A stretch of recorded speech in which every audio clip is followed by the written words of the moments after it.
देखते देखते महाराज पूरी अयोध्या में चारों तरफ ये बात फैल गई, जंगल की आग के समान फैल गई महाराज।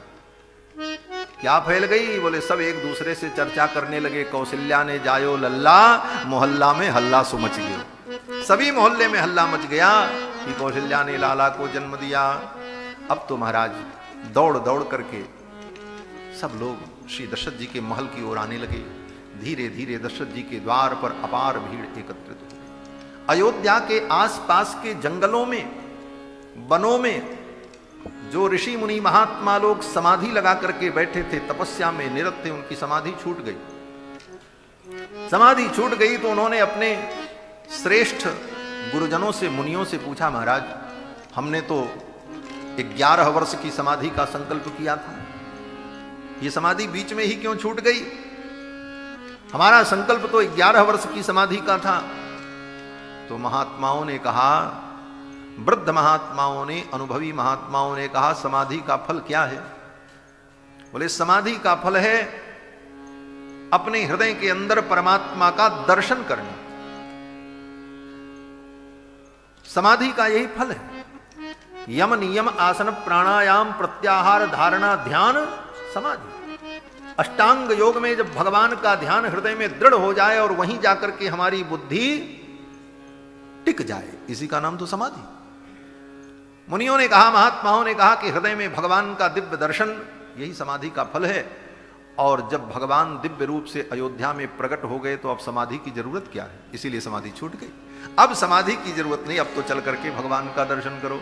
अब बड़े बड़े ऋषि मुनि, अमलात्मा, महात्मा, विमलात्मा लोग भी चल पड़े अयोध्या की ओर।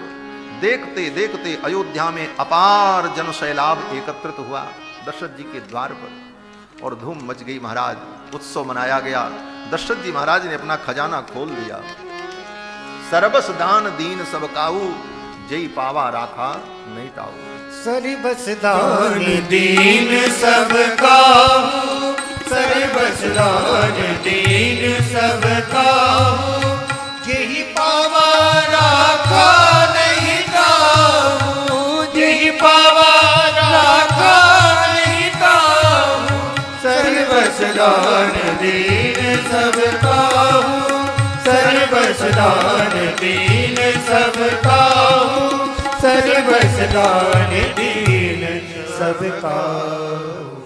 सबको सब कुछ दिया, खजाना खाली कर दिया। श्री गोस्वामी तुलसीदास जी महाराज कहते हैं कि देत समन मंदिर रितये, दे दे करके अपने मंदिर को, अपने घर को खाली कर दिया।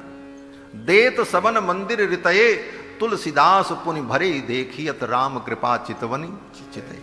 राम जी की ऐसी कृपा बरस रही थी कि लोग लुटा रहे हैं लेकिन खजाना फिर भर जा रहा है। इतना धन लुटाया गया और जो लिया वो भी अपने पास नहीं रखा। जय पावा राखा नहीं ताऊ, जो पाया वो भी अपने पास नहीं रखा, उसने दूसरे को दिया, तुम ले जाओ। उसने तीसरे को दे दिया, तुम ले जाओ। बोले जब पाने वाले अपने पास रखे ही नहीं और इतना धन अयोध्या में लुटाया गया तो वो धन गया कहां? कौन ले गया? तो हमारे अवध के संत कहते हैं कि जब राम जी का जन्म महोत्सव हो रहा था तो स्वर्ग के देवता लोग अयोध्या में भिखारी बनकर के खड़े थे। क्यों? बोले वहां तो अयोध्या वासियों की प्राथमिकता थी, वहां तो किसी को जाने का अवसर नहीं था। आज तो अयोध्या वासियों का सौभाग्य था। इसलिए देवता तो सन्निकट जाने की स्थिति में भी नहीं थे। वो तो सोच रहे थे राम जी की एक न्यौछावर भी मुझे मिल जाए तो मैं धन्य हो जाऊं। इस धन्यता को प्राप्त करने के लिए देवता ही भिखारी बनकर के अयोध्या की गलियों में खड़े थे महाराज।